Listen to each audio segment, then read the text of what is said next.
Shalom, shalom, shalom. Amahoro y'Imana abane namwe uyu munsi.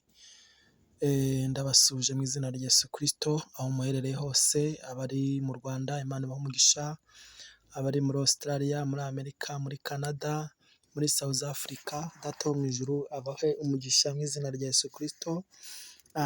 Ndabizi ko mudukunda, natwe turabakunda mu izina rya Yesu Kristo. Ndabizi ko mubana natwe mu ijambo ry'Imana, ndabizi ko mudukurikirana.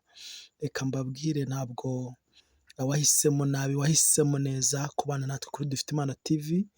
Wowe ubana natwe ni umugisha ukomeye, ni umugisha ku Mana, ni umugisha wagiriwe kugira ngo ubashe guhabwa ijambo ry'Imana muri wowe, ukaryakira nk'umucunguzi. Ijambo ry'Imana ni ijambo rikubohora, ni ijambo rigukuriraho ingoyi, ni ijambo rigukiza, ni ijambo rikugira inama. Rero Imana yo mu ijuru iguha umugisha. Nkusabiye umugisha ku Mana, wowe wamaze gukanda sabone cyangwa subscribe, Imana iguha umugisha. Nawe utarayikora, yikore, ukore subscribe, ukore cyangwa sabone cyangwa like, comment, kugira ngo tujye tubasha kubana mu ijambo ry'Imana. Imana yo mu ijuru ibaha umugisha.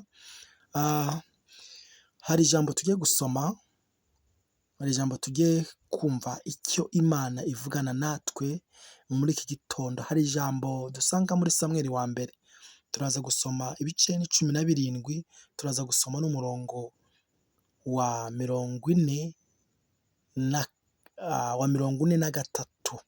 niho turaza guhera.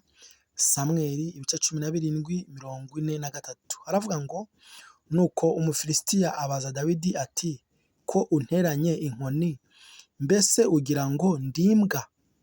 Umufilisitiya aherako akwena Dawidi mu izina ry'Imana ze. Umufilisitiya abwira Dawidi ati, ngwino nkugabire, nkubagire ibisiga byo mu kirere n'inyamaswa zo mu ishyamba. Dawidi abwira Umufilisitiya ati, wanteranye inkoni n'icumu n'agacumu, ariko njye ndagutera mu izina ry'Uwiteka Nyiringabo, Imana y'ingabo za Isiraheli wasuzuguye. Uyu munsi Uwiteka arakungabiza, nkuce igihanga, kandi ndakugaburira ibisiga byo mu kirere n'inyamaswa n'inkazi zo mu ishyamba, n'intumbi z'ingabo z'Abafilisitiya, kugira ngo abo mu isi yose bamenye ko muri Isiraheli harimo Imana. Mwakeneza ijambo ry'Imana. Iri ni ijambo ry'Imana. Dawidi yari umuntu Imana yatoranyije. Dawidi yari umuntu wakuwe mu bandi bavukanaga. Imana hari ibyo yari yaramukoreye. Dawidi Imana imurindira mu ishyamba. Dawidi yari umuntu uragira intama yibereye mu ishyamba, yari umuntu utazwi, yari umuntu udafite agaciro, ndetse n'abo bavukanaga bamurushaga igihagararo, bamurushaga ibigango, ariko Dawidi yari yarasizwe n'Imana. Dawidi yari afite ubudahangarwa yahawe n'Imana. Imana ishimwe. Hari icyo Imana yari yaramuvuzeho, yari yaramuhaye ubutware. Haleluya.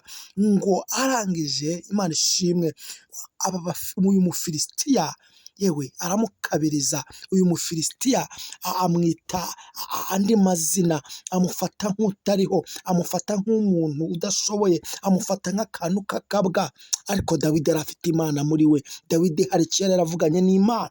Imana ishimwe. Kuri uyu murongo wa 43 havuze ngo, nuko ngo Umufilisitiya abaza Dawidi ati, ko wanteranye inkoni, mbese ugira ngo ndi imbwa? Umva ariko umuyobozi Umufilisitiya agera aho abaza Dawidi avuga, ko wanteranye inkoni, mbese ugira ngo ndi imbwa? Mbese uyu Mufilisitiya, reka nkubwire, mu buzima bwawe bwa buri munsi. Buri wese agira umufilisitiya, agira umufilisitiya umugenza, agira umufilisitiya mu kazi. Reka nkubwire, ugira umufilisitiya mu mibereho yawe, ariko haleluya, hari Imana ishoboye byose, hari Imana ikuraho abo bafilisitiya, hari Imana ibiruzamo imigambi yose. Imana ishimwe, haleluya. Ngo Dawidi arangije avuga ngo ko wanteranye, Dawidi arababwira umufilisitiya ati wanteranye inkoni n'icumu n'agacumu, ariko njye nkuteye mu izina ry'Uwiteka Nyiringabo. Umva aho hantu niho natinze cyane, haleluya. Ntabwo yigeze areba ko Dawidi afite hari ubudahangarwa Imana yamuhaye. Dawidi ntabwo yigeze areba imbaraga Imana yamuhaye, ahubwo yaravuze ngo ko wanteranye inkoni ukanterana agacumu ukanterana uducumu, ngo ariko njyewe umva sha, ngo ndagutera mu izina ry'Uwiteka Imana. Ntabwo yavuze mu izina rye, no, ntabwo yiyamamaje, no, ntabwo yitatse nk'umuntu uzaba umwami, oya, ahubwo yaravuze ngo ndagutera mu izina.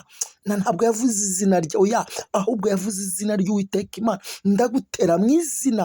Nicyo cyatumye Dawidi ashobora uyu mufilisitiya, nicyo cyatumye Dawidi yica umufilisitiya, aramwica, amuca igihanga, kuko hari ubudahangarwa Imana yarumuhaye. Yikuye muri we, aravuga ngo ndagutera mu izina ry'Uwiteka Imana ya Isiraheli wasuzuguye, ndagutera mu izina, haleluya. Ngo Dawidi ngo afata umuhumetso awushyira mu ntu, arazunguza, ngo arangije ngo kakabuye karagenda kacoka umufilisitiya mu ruhanga, agwa yubamye. Imana ishimwe, haleluya. Reka nkubwire, uyu mufilisitiya Imana igiye kumukubita hasi.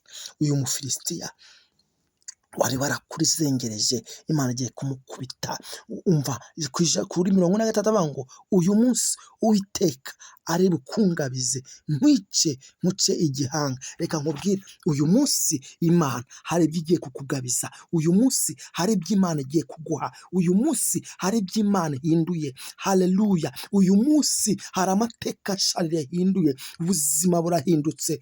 Dawidi aravuga ngo uyu munsi Uwiteka ari bukungabize. Imana igira ibyo ikugabiza mama, Imana igira ibyo ikugabiza papa, mu kazi Imana igira ibyo ikugabiza, mu bana bawe Imana igira ibyo ikugabiza, mu mibereho yawe ya buri munsi hari ibyo watakaje, ariko Imana igira ibyo ikugabiza. Uzi iyo Imana yakugabije iguha igikundiro, uzi iyo Imana yakugabije iguha amafaranga, uzi iyo Imana yakugabije iguha haleluya, iguha igikundiro abantu bataguha, iguha agaciro abantu bakwambuye, haleluya. Dawidi aravuga ngo uyu munsi Uwiteka, haleluya, ngo ari bukungabize. Imana igira ibyo ikugabiza muri uyu mwaka 2026 turimo. Imana ihindura amateka, Imana ihindura ibintu byinshi ku buzima bwawe. Tugiye gusenga Imana. Data wo mu ijuru aguha umugisha, kuko hari ibyo agiye kugabiza. Uyu mufilisitiya arapfuye, apfuye ku buzima bwawe. Uyu mufilisitiya wari yarakuzengereje akuweho. Reka dusenga Imana. Mana, mu izina rya Yesu